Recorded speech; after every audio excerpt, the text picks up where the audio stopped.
सभी वृद्धजनों को मेरा नमस्कार। मैं मनोज स्वराजी। कल से लगातार मेरे पास फ़ोन आ रहे हैं कि मनोज भाई बताइए क्या हो रहा है पेंशन का। कुछ लोग कह रहे हैं कि मीटिंग्स हो रही हैं, मुलाकातें हो रही हैं, क्या सूचना है, नई सूचना दो।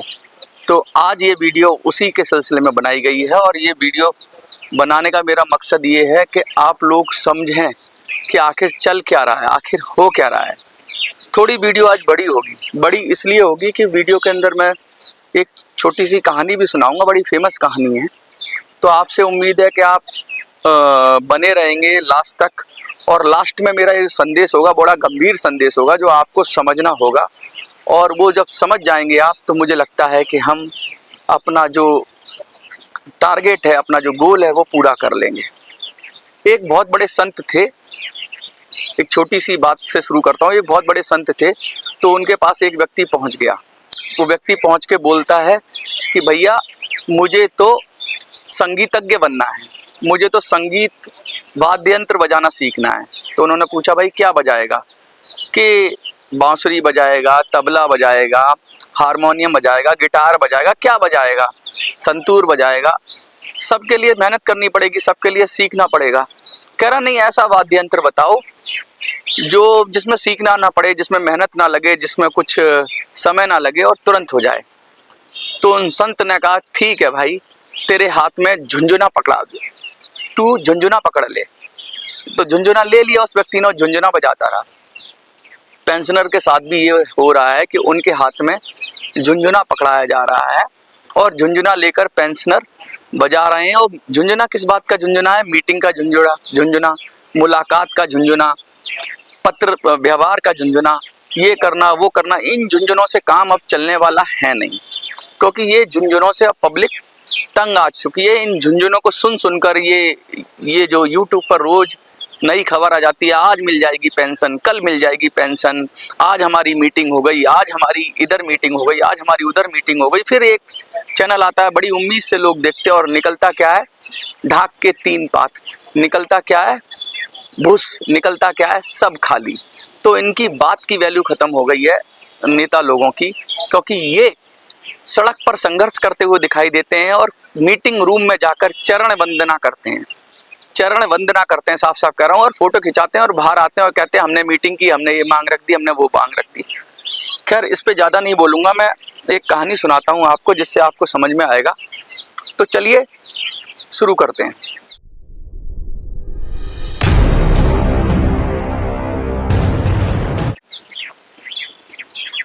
बहुत जबरदस्त कहानी है, जामुन का पेड़। इसके बाद मैं मैसेज भी दूंगा, तो आप धैर्य से इसको सुनिए और सुनने के बाद आपको समझ में आ जाएगा कि आखिर हो क्या रहा है। जामुन का पेड़ ये कहानी है। तो ये कहानी बहुत जबरदस्त तरीके से राजनीतिक व्यवस्था के ऊपर कटाक्ष करती है, व्यंग करती है। और मैं कहानी शुरू करता हूँ। रात को बड़े जोर से झक्कड़ चला। सेक्रेटेरिएट के लॉन में जामुन का एक दरख्त गिर गया। सुबह जब माली ने देखा तो उसे मालूम पड़ा कि दरख्त के नीचे एक आदमी दबा पड़ा है। दरख्त यानी पेड़। माली दौड़ा दौड़ा चपरासी के पास गया। चपरासी दौड़ा दौड़ा क्लर्क के पास गया। क्लर्क दौड़ा दौड़ा सुपरिटेंडेंट के पास गया। सुपरिटेंडेंट दौड़ा दौड़ा बाहर लान में आया। मिनटों में गिरे हुए दरख्त के नीचे दबे हुए आदमी के गिर्द मजमा इकट्ठा हो गया। कहने का मतलब, एक आदमी जामुन के पेड़ के नीचे दब गया और फिर जैसे ही सूचना मिली, सब लोग आसपास इकट्ठा हो गए। बेचारा जामुन का पेड़ कितना फलदार था, एक क्लर्क बोला। इसके जामुन कितनी रसीली होती थी, दूसरा क्लर्क बोला। मैं फलों के मौसम में झोली भर के ले जाता था, मेरे बच्चे इसकी जामुन कितनी खुशी से खाते थे, तीसरे क्लर्क ने तरकीबन आबदीदा होकर कहा। मगर ये आदमी, माली ने दबे हुए आदमी की तरफ इशारा किया। हाँ, ये आदमी। सुपरिटेंडेंट सोच में पड़ गया। पता नहीं जिंदा है कि मर गया। एक चपरासी ने पूछा। मर गया होगा, इतना भारी तना जिसकी पीठ पर गिरे वह बच कैसे सकता है? दूसरा चपरासी बोला। नहीं, मैं जिंदा हूं। दबे हुए आदमी ने बमुश्किल कराहते हुए कहा। जिंदा है? एक क्लर्क ने हैरत से पूछा। दरख्त को हटाकर इसे निकाल लेना चाहिए, माली ने मशवरा दिया। मुश्किल मालूम होता है, एक काहिल और मोटा चपरासी बोला। दरख्त का तना बहुत भारी और वजनी है, क्या मुश्किल है? माली बोला, अगर सुपरिटेंडेंट साहब हुक्म दें तो अभी 15-20 माली, चपरासी और क्लर्क जोर लगाकर दरख्त के नीचे दबे हुए आदमी को निकाल सकते हैं। माली ठीक कहता है। बहुत से क्लर्क तो एक साथ बोल पड़े, लगाओ जोर, हम तैयार हैं। एकदम बहुत से लोग दरख्त को काटने को तैयार हो गए। ठहरो, सुपरिटेंडेंट बोला, मैं अंडर सेक्रेटरी से मशवरा कर लूं। अब देखिए सिस्टम का क्या खेल चलता है। ठहरो, सुपरिटेंडेंट बोला, मैं अंडर सेक्रेटरी से मशवरा कर लूं। सुपरिटेंडेंट अंडर सेक्रेटरी के पास गया, अंडर सेक्रेटरी डिप्टी सेक्रेटरी के पास गया, डिप्टी सेक्रेटरी जॉइंट सेक्रेटरी के पास गया, joint secretary chief of secretary के पास गया। जा रहे हैं, एक के पास दूसरा जा रहा है, दूसरे के पास तीसरा जा रहा है, तीसरे के पास चौथा जा रहा है। चीफ सेक्रेटरी ने जॉइंट सेक्रेटरी से कुछ कहा, जॉइंट सेक्रेटरी ने डिप्टी सेक्रेटरी से कुछ कहा, डिप्टी सेक्रेटरी ने अंडर सेक्रेटरी से कुछ कहा और एक फाइल बन गई। पेंशनर के साथ भी ऐसा हुआ कि उनकी भी एक फाइल बन गई है कि भाई इधर दिया, उधर कहा, उधर क्या, श्रम मंत्रालय, वित्त मंत्रालय, ये मंत्रालय, वो मंत्रालय। तो ये फाइल बन गई, फाइल चलने लगी, फाइल चलती रही। इसी में आधा दिन गुजर गया। दोपहर को खाने पर दबे हुए आदमी के गिर्द बहुत भीड़ जमा हो गई। लोग तरह तरह की बातें कर रहे थे। कुछ मनचले क्लर्कों ने मामले को अपने हाथ में लेना चाहा। मनचले यानी कि कुछ लोग कह रहे कि यार हम ही कर लें यार, हम सॉल्यूशन तो करें समस्या का। लेकिन क्या हुआ, वह हुकूमत के फैसले का इंतजार किए बगैर दरख्त को खुद से हटाने की तैयारी कर रहे थे। इतने में सुपरिटेंडेंट फाइल लिए भागा भागा आया। बोला, हम लोग खुद इस दरख्त को यहाँ से नहीं हटा सकते, हम लोग महकमा तिजारत के मुवक्किल हैं और ये दरख्त का मामला है तो महकमा ज़राअत की तहवील में है, इसलिए इस फाइल को अर्जेंट मार्क करके महकमा ज़राअत में भेज रहा हूँ। वहाँ से जवाब आते ही इसी को हटवा दिया जाएगा। यही खेल पेंशनर के साथ हो रहा है। श्रम मंत्रालय वित्त मंत्रालय को भेज रहा है, वित्त मंत्रालय पीएमओ को भेज रहा है, पीएमए फिर श्रम मंत्रालय को भेज रहा है, फिर ईपीएफओ को भेज रहे हैं। तो ये फाइल इधर से उधर जा रही है। दूसरे दिन महकमा ज़राअत के से जवाब आया कि दरख्त हटवाने की जिम्मेदारी महकमा तिजारत की है, आयद होती है। ये जवाब पढ़कर महकमा तिजारत को गुस्सा आ गया। उसने फौरन लिखा कि पेड़ों को हटवाने या ना हटवाने की जिम्मेदारी महकमा ज़राअत पर आयद होती है, महकमा तिजारत के मामले से कोई लेना देना नहीं है। जैसे वित्त मंत्रालय में पल्ला झाड़ा था जब आपकी पेंशन का वो गया था कि भाई ये तो हमारे पास में नहीं है, तो स्वपोषित योजना है। दूसरे दिन भी फाइल चलती रही। शाम को जवाब भी आ गया, हम इस मामले को हॉर्टिकल्चरल डिपार्टमेंट को सुपुर्द कर रहे हैं क्योंकि एक फलदार दरख्त था का मामला है। एग्रीकल्चर डिपार्टमेंट सिर्फ अनाज और खेतीबाड़ी के मामले में फैसले करने का मजाज है। जामुन का पेड़ एक फलदार पेड़ है, इसलिए पेड़ हॉर्टिकल्चरल डिपार्टमेंट के दायरा इख्तियार में आता है। अब एक नया डिपार्टमेंट आ गया, हॉर्टिकल्चरल।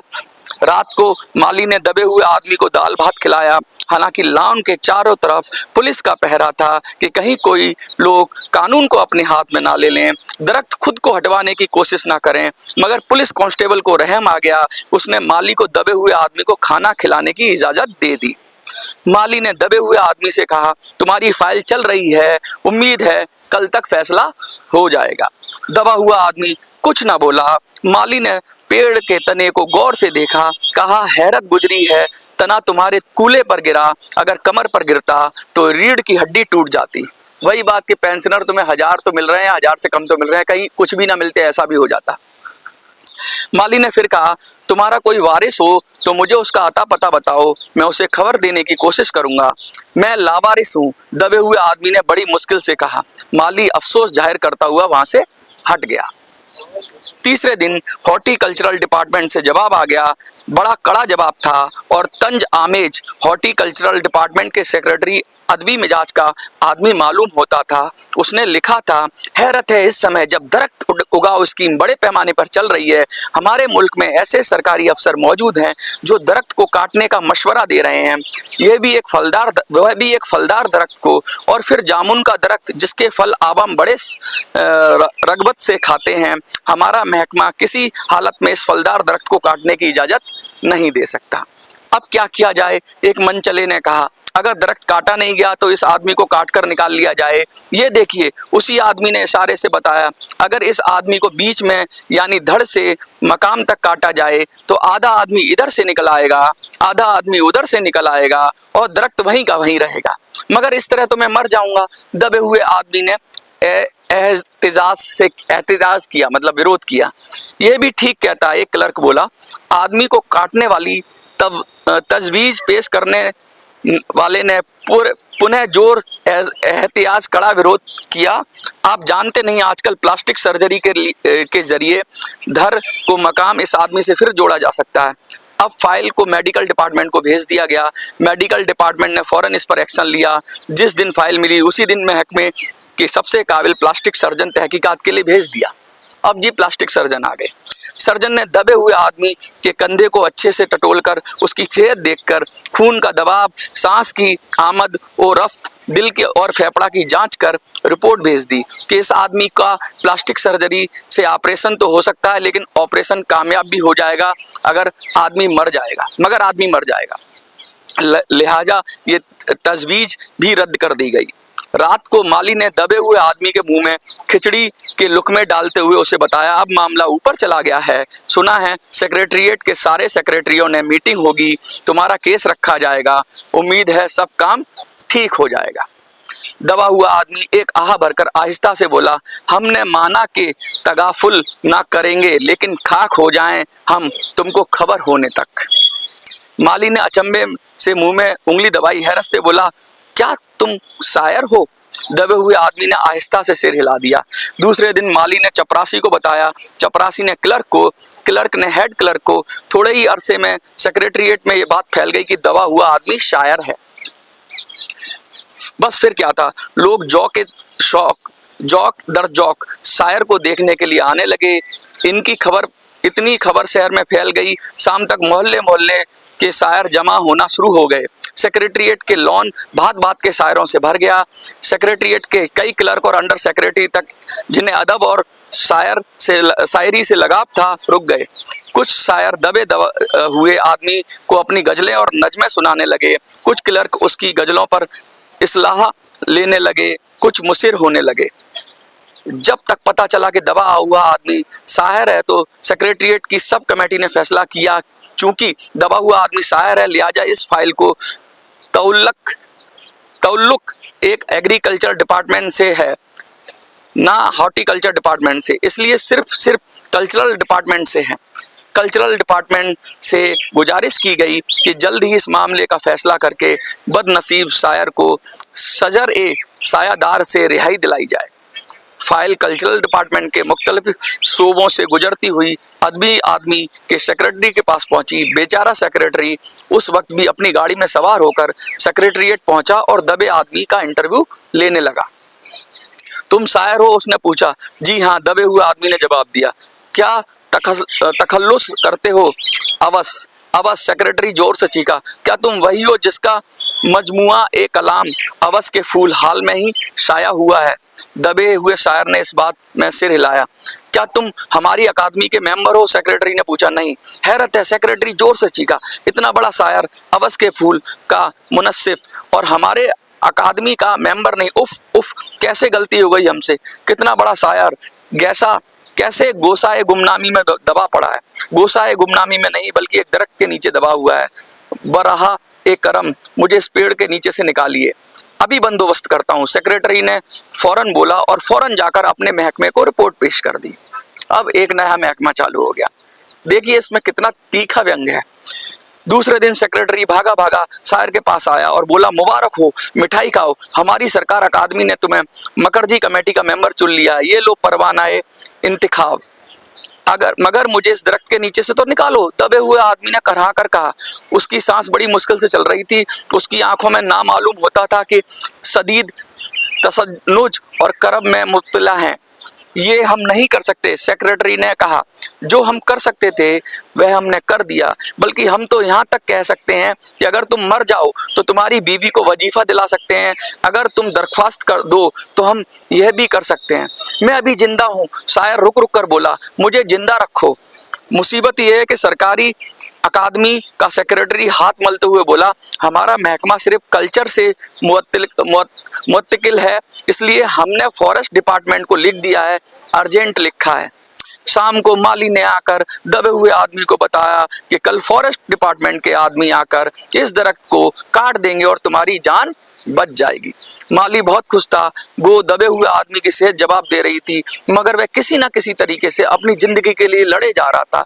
कल तक सुबह तक किसी ना किसी तरह से जिंदा रहना था। पेंशनरों के साथ भी यही हो रहा है। दूसरे दिन फॉरेस्ट डिपार्टमेंट के आदमी आरी कुल्हाड़ी लेकर पहुंचे तो उन्होंने दरख्त काटने से उनको दरख्त काटने से रोक दिया गया। मालूम हुआ कि महकमा खारजा से हुक्म आया कि इस दरख्त को ना काटा जाए। वजह यह थी कि दरख्त को 10 साल पहले ही हुकूमत पिटोनिया के वजीर आजम, प्रधानमंत्री, सेक्रेटरी ने लॉन में लगाया था। अब ये दरख्त अगर काटा गया तो उम्र का शदीद अंदेशा था कि हुकूमत पिटोनिया से हमारे ताल्लुकात हमेशा के लिए बिगड़ जाएंगे। मगर एक आदमी की जान का सवाल है, एक क्लर्क ने गुस्से से चिल्लाया। दूसरी तरफ दो हुकूमतों के ताल्लुकात का सवाल है, एक क्लर्क ने पहले एक क्लर्क को समझाया। और ये भी तो समझो, हुकूमत पिटोनिया ने हमारी हुकूमत को कितनी इमदाद देती है। अगर हम उनकी दोस्ती की खातिर एक आदमी की जिंदगी कुर्बान नहीं कर सकते क्या? शायर को मर जाना चाहिए बिलाशुबा। अंडर सेक्रेटरी ने सुपरिटेंडेंट सेक्रेटरी को बताया, आज सुबह ही वजीर आजम बाहर मुल्कों के दौरे से सफल वापस आ गए हैं। आज ही 4 बजे महकमा खारजा इस दरख्त को फाइल उनके सामने पेश करेगा। जो फैसला देंगे वही सबको मंजूर होगा। अब साहब विदेश मंत्रालय में फाइल पहुंच गई। शाम 5 बजे सुपरिटेंडेंट शायर की फाइल लेकर उसके पास आया। सुनते हो, आते ही खुशी में फाइल हिलाते हुए चिल्लाया, वजीर आजम को दरख्त काटने का हुक्म दे दिया गया है और इस वाक़ये की सारी बैनुल अक़वामी जिम्मेदारी अपने सिर पर ले ली है। कल ही वह दरख्त काट दिया जाएगा और तुम इस मुसीबत से छुटकारा हासिल कर लोगे। सुनते हो, आज तुम्हारी फाइल मुकम्मल हो गई है। सुपरिटेंडेंट ने शायर के बाजू में को हिलाकर कहा, मगर शायर का हाथ सर्द था, आंखों की पुतलियां बेजान थीं और चींटियों की एक लंबी कतार उसके मुंह में जा रही थी। उसकी जिंदगी की फाइल भी मुकम्मल हो चुकी थी। ये है सिस्टम का हाल। ये एक कहानी है सिस्टम की कि कैसे फाइल चलती है, कैसे लोगों को बेवकूफ बनाया जाता है और लोगों की जानें जा रही हैं, लोग अपनी जान से हाथ धो रहे हैं। ये कहानी मैंने क्यों सुनाई? ये कहानी मैंने इसलिए सुनाई कि आप समझें कि ये जो लोग नेता बनते हैं, ये जो आपकी फाइल चलाने की बात करते हैं, इनके बस का कुछ है नहीं। ये सड़कों पर प्रोटेस्ट करके आप से नारे लगवाते हैं, हम ये कर देंगे, वो कर देंगे, और जब मीटिंग में जाते हैं तो अपने आकाओं के सामने घुटनों के बल प्रणाम करते हैं, लेट जाते हैं, चरण वंदना करते हैं और फिर निकल के मीडिया में बाइट देते हैं कि हमने ये बात की, हमने वो बात की। अरे ये कोई बात नहीं करते हैं, ये सिर्फ मीटिंग में जाते हैं और फोटो खिंचवाते हैं और न्यूज़ बनाते हैं और उस न्यूज़ से हजारों लाखों लोगों को उम्मीद देते हैं, आशा देते हैं कि हमने ये कर दिया, हमने वो कर दिया, अब पेंशन मिल जाएगी, आज पेंशन मिल जाएगी, कल पेंशन मिल जाएगी। लेकिन खबर नहीं आती। खबर क्यों नहीं आती? खबर आएगी तब जब आप लोग संगठित हो जाओगे। खबर आएगी तब जब आप लोग खड़े हो जाओगे। खबर आएगी तब जब आप किसी को मसीहा मानना बंद कर दोगे। आपको पता है ना, 11 लाख की चेतावनी आपने दी थी, आपने मसीहा मानना बंद कर दिया था। आज पीएम को जवाब देते नहीं बन रहा है। क्यों? क्योंकि हर आदमी पूछ रहा है। खबर तब बनेगी, असली खबर तब आएगी पेंशन की, जब आप खड़े होगे। जब तक मैं खड़ा हूं या कोई और नेता खड़ा है और आपकी आवाज बुलंद कर रहा है, खबर नहीं आएगी। आपको खड़े होना पड़ेगा, अपने कष्ट खुद मिटाने पड़ेंगे, और जो अपने कष्ट मिटाना नहीं जानता उसका भगवान भी भला नहीं कर सकता। उसको बस यही तारीख पे तारीख, तारीख पे तारीख मिलती रहेगी और स्वयंभू नेता पत्र लिखते रहेंगे, बंदर की तरह एक पेड़ से उस पेड़ पर कूदते रहेंगे और बताएंगे कि हम बहुत मेहनत कर रहे हैं, अब ये हो जाएगा, अब हम इससे मिल लिए, अब हम उससे मिल लिए, आज यहाँ फाइल चल गई, कल वहाँ फाइल चल गई, आज इधर फाइल चली, कल उधर फाइल चली, अब तो पेंशन मिल जाएगी, अब हमने धमकी दे दी, अब हमने चेतावनी दे दी, अब हमने ये तारीख दे दी। कब जागोगे आप लोग? आपको समझ में आना चाहिए कि एक ही तरीका है सरकार को झुकाने का, चुनाव में उसकी हवा टाइट करना। और किसी चुनाव में भी हवा टाइट करना है तो पेंशनर के मुद्दे पे ही करना है, किसी विपक्षी या विरोधी को आपको जिताना नहीं है। हरियाणा के चुनाव के लिए मैंने वीडियो बनाया था, कुछ लोग आए हैं, लेकिन कितने लोग आए हैं? कब तक नहीं जागोगे? कब तक? ऐसा नहीं है पेंशनर में सारे लोग कमजोर हैं जो लड़ नहीं सकते। असल में बहुत लोगों का जीवन ठीक भी चल रहा है, बहुत मजबूत है, आर्थिक रूप से भी, सामाजिक रूप से भी मजबूत है, लेकिन वो सोच रहे हैं कि हम क्यों ही फालतू में पंगा लें। तो अपना दर्द आपको अगर पेंशनर का दर्द समझ में नहीं आता तो पेंशनर को ही उठकर खड़ा होना होगा, संगठित होना होगा और अपने अंदर से लोकल लीडरशिप निकालनी होगी, अपने अंदर से एमएलए एमपी निकालने होंगे और अपना नसीब खुद लिखना होगा। इन क्लर्कों के सहारे, इन नेताओं के सहारे, इन स्वयंभू नेताओं के सहारे, इन पत्रों के सहारे, इनके सहारे आपका कुछ नहीं होने वाला।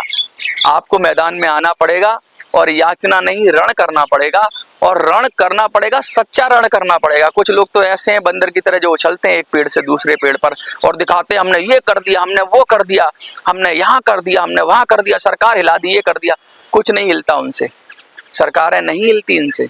ये सरकार के सामने जाते हैं तो चरण वंदना करते हैं और बाहर आते हैं तो कहते हैं कि हम ये कर रहे हैं, वो कर रहे हैं। आपको इन सब से सावधान होना है, आपको इन सब से जागरूक होना है और आपको अब अपनी लड़ाई की कमान अपने हाथ में लेनी है।